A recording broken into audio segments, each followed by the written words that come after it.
আসসালামু আলাইকুম বন্ধুরা, আপনারা সবাই কেমন আছেন? আমি রুবেল আলম প্রধান টেকল্যান্ডের পক্ষ থেকে আপনাদের সামনে একটা নতুন আলোচনা নিয়ে। তো আমি আজকের যে আমার আলোচনাটা হলো সেটা হচ্ছে আমাকে আমার এইসব ভিডিও আলোচনা শুনে আমাকে বিশ্বাস করে চারজন ভাই হচ্ছে আমাকে চারটা ফাইল চারটা কেসের বিষয়ে কাগজ পাঠিয়েছেন। এবার এখানে হচ্ছে আপনারা দেখেন যে এখানে হচ্ছে একটা ফাইল পাঠিয়েছে, এখানে অনেক কাগজ আছে, যেহেতু একটা ওয়ারিশের ব্যাপার, আরএস দলিল থেকে শুরু করে এলার অনেক বিষয় আছে এখানে, যার জন্য এর মধ্যে সব থেকে বেশি কাগজ আছে।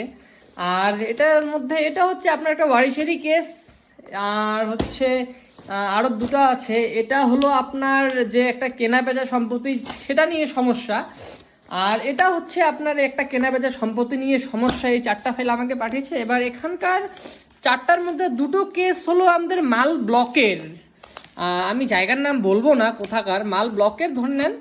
আর দুটো কেস হলো ফালাকাটার। তো আমি যেসব জমি সংক্রান্ত বিষয় নিয়ে আলোচনা করি, এবং আমি এর আগেও যে একটা কেসের সমাধান করে দিয়েছিলাম ফালাকাটার, যেটা থেকে উনি উপকৃত হয়েছিল, ওনার থেকেই আর কি ওনারা যোগাযোগ করেন।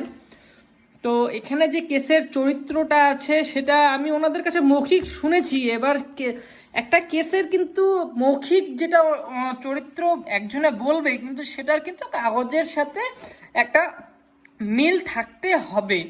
তো আপনাদের সামনে আজকে আমি অনেক দূর জার্নি করে এসেছি। আজকে আমি আমার বাড়িতে আছি। আমি এর আগে যেসব ভিডিও কন্টেন্ট আপনাদের সামনে যে জমি সংক্রান্ত বিষয়গুলো তুলে ধরতাম, সেটা আমি যেখানে কাজ করি, আমি হচ্ছে ভুটানের থিম্পু রাজধানী, আমি থিম্পুতে থাকি, আমি ওখানেই কাজ করি।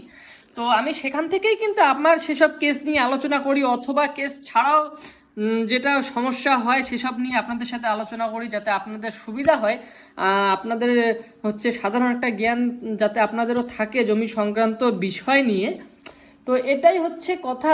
দেখেন, আমি বলি না, এবার ওনারা যে আমাকে কাগজটা পাঠিয়েছে, ওনারা কিন্তু অবশ্যই বিশ্বাস করে পাঠিয়েছে, কারণ আমি লোক উপকার হয়েছে যার কারণে ওনারই পরিচিত, যার কারণে ওনারা হচ্ছে কাগজটা পাঠিয়েছে।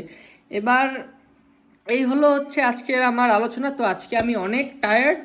তো আপনাদের সামনে আমি অবশ্যই সমস্ত কাগজ দেখে, নথি দেখে, ওনার যে কেসের চরিত্র আছে, উনি যেটা আমাকে বলেছেন ওটার সাথে কাগজের কতটা মিল আছে সেটা যখন আমি দেখব, তারপরে হচ্ছে আমি বলতে পারবো যে এটার কেসের মেন বিষয় কি, কোথায় কি ভুল হয়েছে, বা কি সমস্যাটা কিভাবে একটা সমাধান করা যায়। তো এই হচ্ছে বিষয় আজকের। তো আর এর আগে আমি একটা আলোচনা করেছিলাম যে একটা আরএস, যেখানে দুটো যে ওয়ারিশের কেস পাঠিয়েছে, যেটা হচ্ছে দুটো হচ্ছে ফালাকাটার। তো এখানে কিন্তু দলিল হচ্ছে আরএস দলিল। এবার আরএস দলিলের উপর কাজ করতে গেলে প্রচুর কাগজের প্রয়োজন হয়। তো ওনারা যথাযথ সম্ভব ওরা অনেক কাগজই পাঠিয়েছেন আমাকে। আর শুধু সেটাই নয়, সেই আরএস দলিলটার যে বর্তমান এলআর প্লটগুলো যেগুলো আছে, সেটা একটা এলআর ম্যাপ, এবং সেই এলআর ম্যাপের কিন্তু যে আরএস ম্যাপটা আছে সেটারও কিন্তু প্রয়োজন, তাতে হচ্ছে কাজটা করতে সুবিধা হয় আর কি। তো এইভাবে যদি ম্যাপগুলো থাকে সুবিধা হয়। ওনারা ম্যাপ দিয়েছেন, যাক ভালো লাগলো, ওনারা অনেক আগ্রহ করেছেন। তো দেখা যাক ওনার যে সমস্যা, ওনারা একটা আশা ভরসা করে কাগজ পাঠিয়েছে যে ওনারা জমিটা পাবে কি না, বা কি বৃত্তান্ত ওনারা সঠিক বুঝতে পারতেছে না। আমি যথাযথ পারবো ওনাদেরকে একটা সমস্যাটার সমাধান করে দেওয়ার চেষ্টা করব।